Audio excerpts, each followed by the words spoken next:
Hello everyone, welcome to WhiskyWars. Today we have a Smokehead against another Smokehead, and both are finished in rum casks. One's bottled at 43%, the other at 46%, so literally the only difference between these two seems to be the 3% in ABV. So I think this is going to be probably the best whiskey war on paper that I've done on the channel before.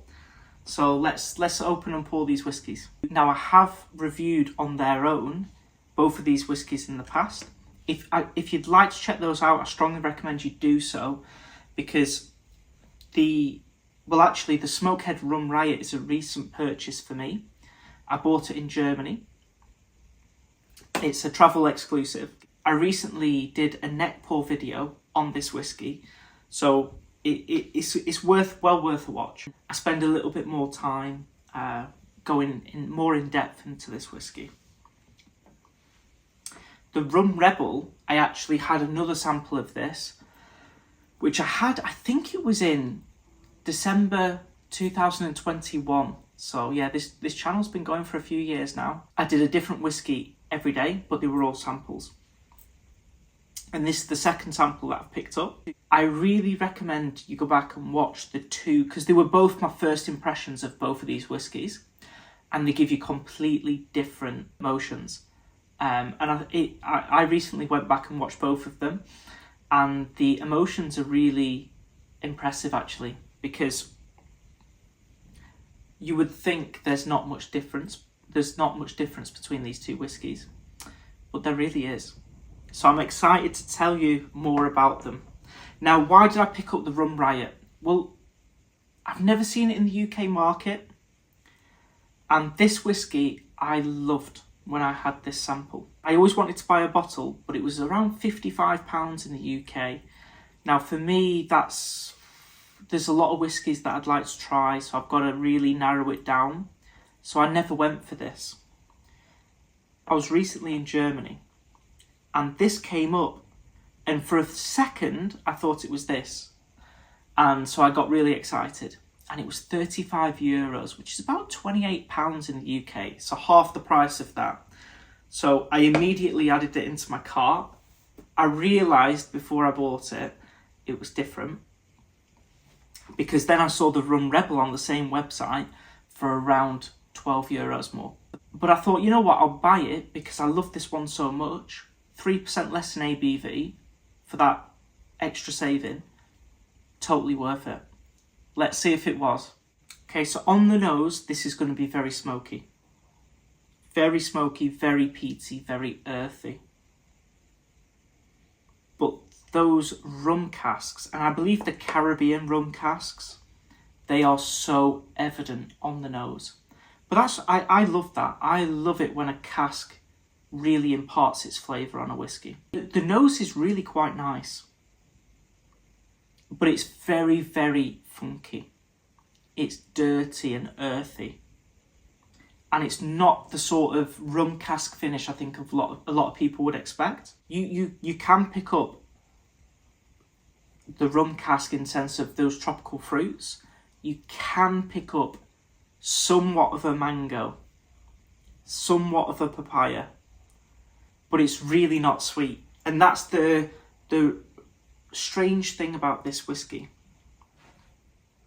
You're picking up the banana, the mango, the papaya, but it's never sweet. And it's really hard to go, yeah, that smells like mango. But it does live up to its name, because Smokehead, it's certainly along those lines. It's smoky, it's earthy, it's actually a little bit Ardbeggy in terms of like that rotting vegetation. I get that in abundance with this whiskey. But the combination of the two, it really doubles down on the funk and the sort of rotting fruits, to a point where even I am thinking, is it actually nice? It gets to a point where it gets like so unpleasant, it's actually maybe a little bit unpleasant, if that makes sense. Let's move on to the Rum Rebel. Only difference is, on paper, 3% higher.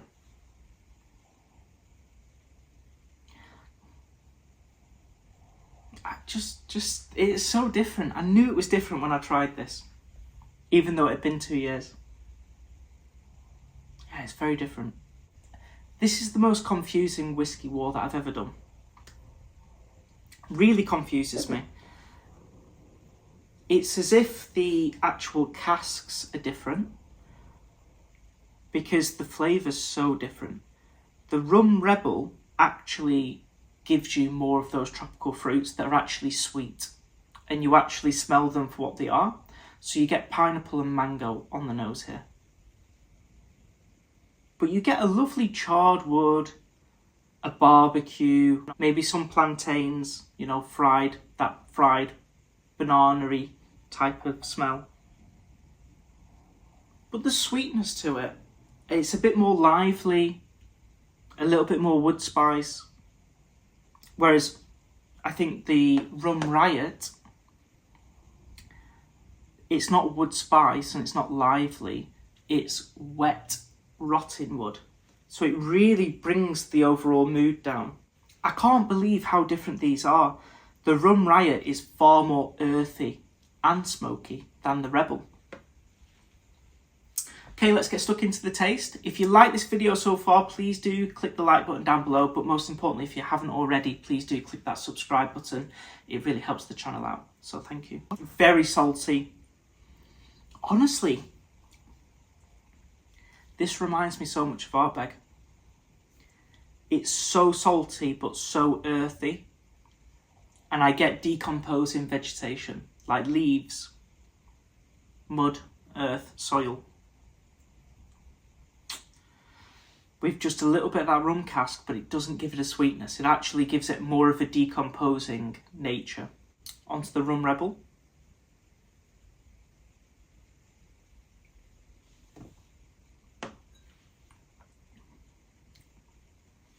It's really strange. The Rebel is fruitier, it's lighter, it's more lively, certainly woodier, spicier, less salty and far less earthy. This has more tobacco and more earth than the Rebel does. So, I mean, two just very different whiskies. I would also say the rum cask might even be stronger on the Riot as well. So it's a very surprising difference. It really shocked me, to be honest with you. Have to be honest, with the Riot, the tin looks fantastic, doesn't it? It is a beautiful presentation tin. The bottle, I do not like black bottles. Let's quickly talk about the price. The Rum Riot is around £55 in the UK. The Rum Rebel is around £55 in the UK. The Rum Riot, I bought for €35, about £28. 28 to £30. Having said that, I'm not including that price. That's just what I paid for it, because in Germany, the Rebel was also around €46, which is about £40. So I'm going to do the German prices on this video. So for an extra, maybe £10, £30 to £40, let's say. For me personally, I think the Rum Rebel at 46% is the one to go for. That's the one that really sits well with me. And I'm a peat head. I love my smoky, earthy, salty whiskies. This one's just really intense, like really intense. Bottled at 43% as well. I don't know how they pack that density of flavour into the bottle. It is impressive, but for me it's just too much. So the Rum Rebel is the one that I much prefer. So thank you so much for watching this Whiskey War. If you enjoyed the video, please do click the like button and don't forget to click the subscribe button down below. And I hope to see you all for the next Whiskey War. I'd just quickly like to give a big thank you to my Patreon members who are actively supporting this channel and helping keep it releasing reviews. I just want to thank you guys so much. If you do want me to say your name at the end of the videos, please do let me know by sending me a message on Patreon. I might do a poll on there because I know I didn't want to do it just in case some people aren't comfortable with me saying their names on YouTube. But I just want to let you guys know I do really appreciate all the help you give in the channel. And just finally, thank you. If my Patreon account sounds interesting to any of you watching, I just want to let you guys know I do post a different style of video on my Patreon account every Saturday. Basically, I do a series on there where I give my final thoughts on a bottle of whiskey. So I pour its final few drops before it either goes into the bin or I give the recommendation to buy again. So I do think it has a little bit of value, has a little bit of merit, hopefully helps people with their buying choices in the future. Thank you so much for watching this video, and I hope to see you all for the next Whiskey War.